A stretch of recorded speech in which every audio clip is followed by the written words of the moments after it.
I make this product, and I'm going to stand behind it.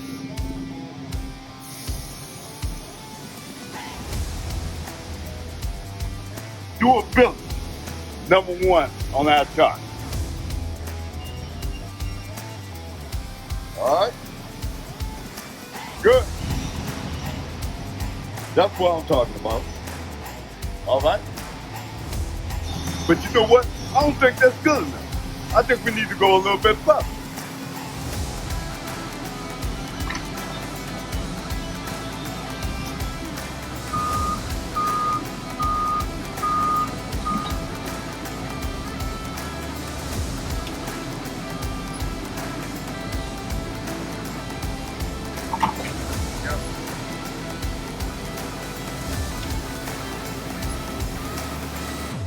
Look very good on the top side.